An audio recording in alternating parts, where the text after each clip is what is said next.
Bonjour à toutes et tous. Alors, première chose à faire de votre côté, vous commencez par lire le sujet du TP qui est fourni dans le message de l'ENT, donc en PDF.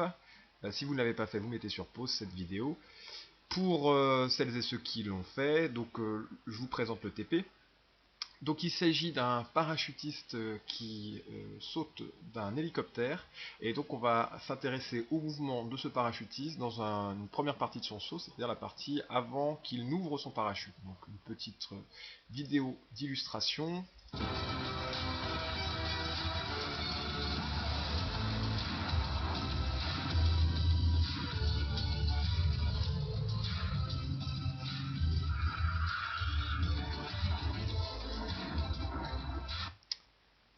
Voilà, cette étude va nous permettre d'illustrer la notion de principe d'inertie.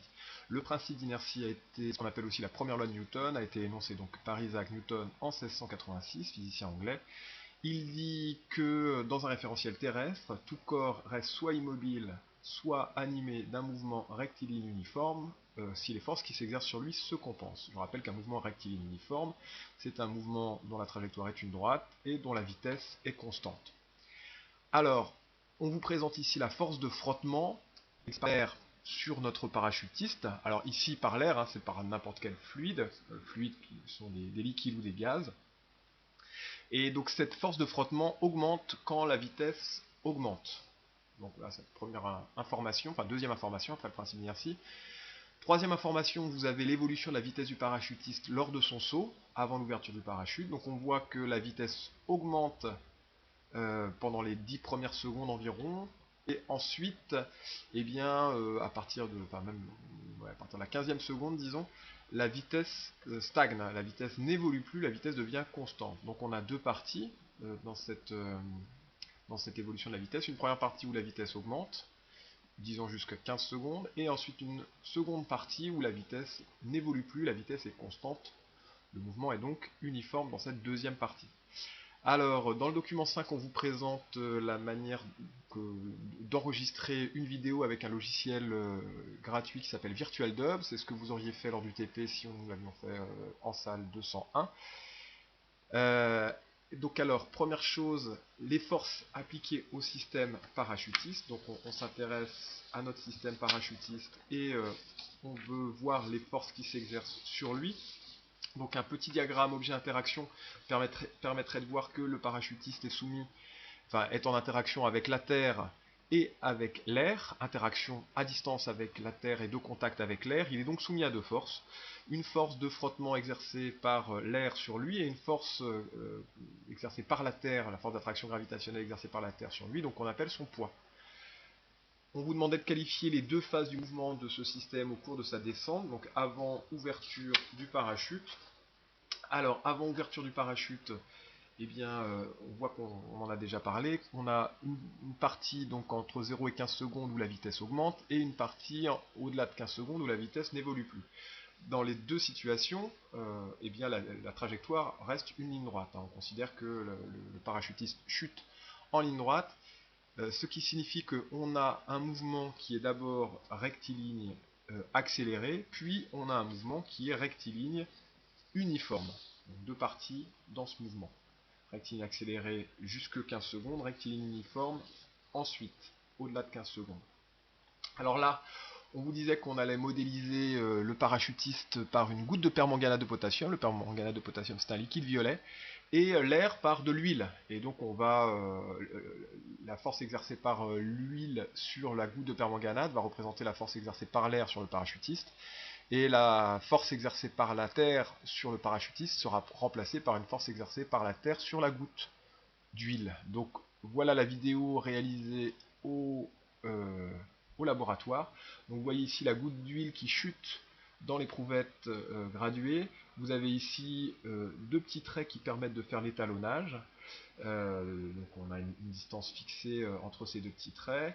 Et ce que vous auriez eu à faire, c'est pointer les différentes positions de cette goutte de permanganate de manière à avoir la trajectoire au cours du temps de cette goutte de permanganate de potassium.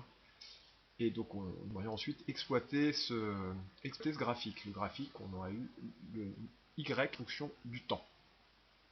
Alors l'allure de la courbe, eh bien, je vais vous la montrer directement en passant au corrigé. L'allure de la courbe, c'est une droite, et donc cette droite passe par l'origine. Notre système part ici, donc on partait depuis l'origine pour le pointage. Donc on a une fonction linéaire, puisqu'on a une droite qui passe par l'origine.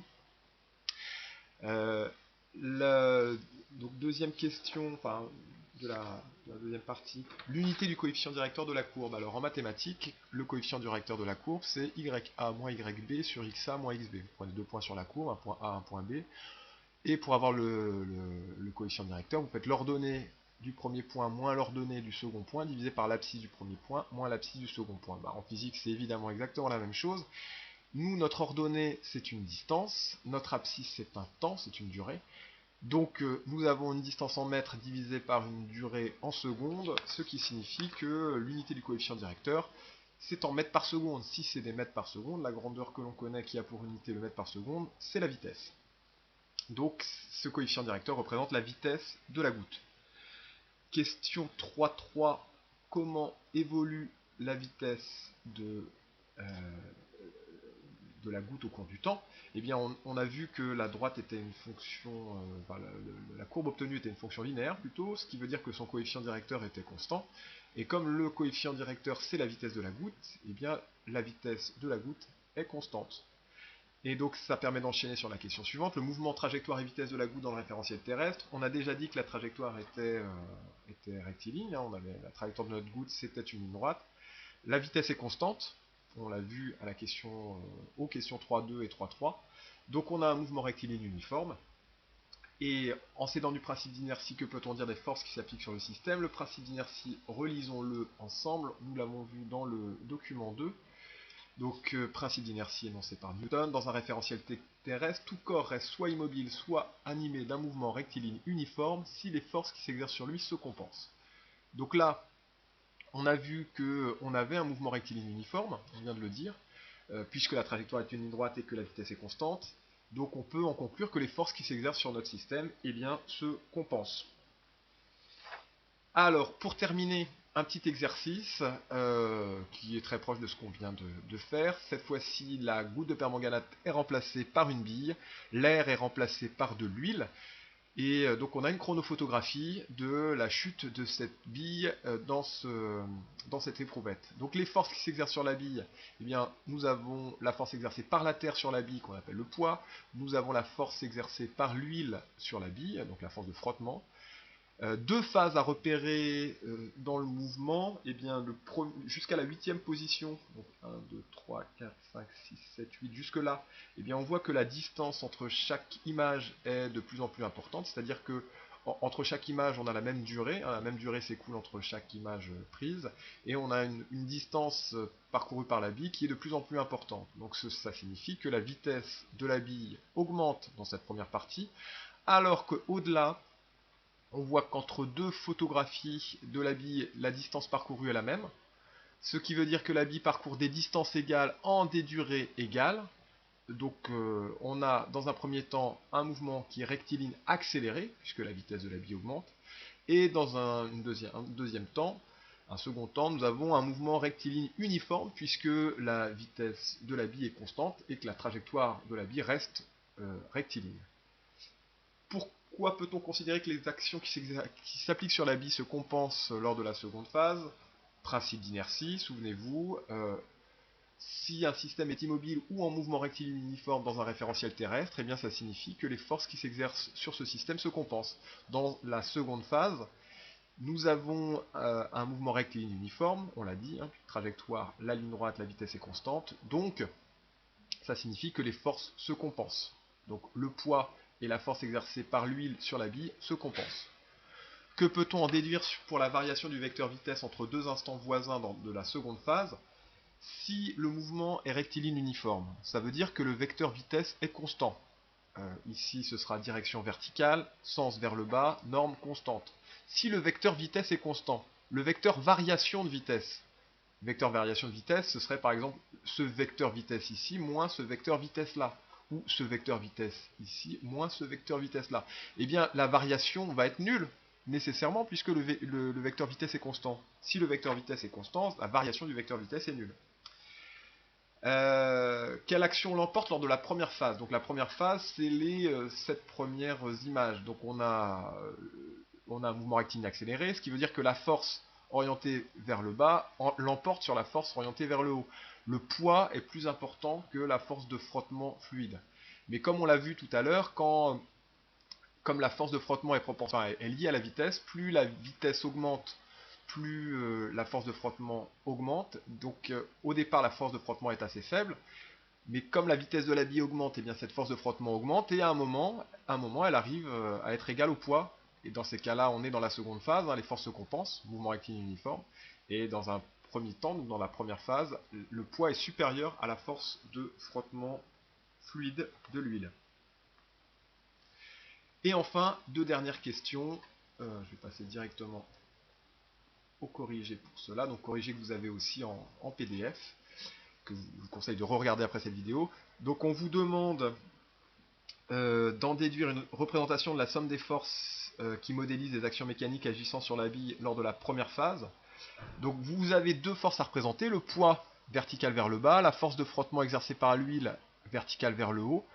Alors vous le faites sans souci d'échelle, mais vous faites quand même bien attention à ce que le poids soit supérieur, à ce que la norme du poids soit supérieure à la norme de la force exercée par l'huile sur la bille.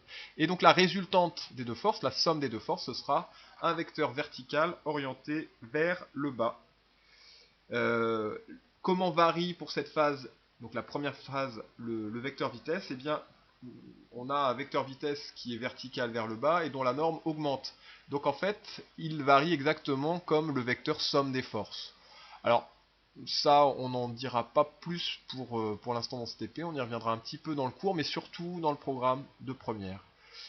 Voilà, donc n'hésitez pas à regarder le corrigé, n'hésitez pas à m'envoyer des questions via le NT. Bonne journée et à tout à l'heure pour le prochain cours.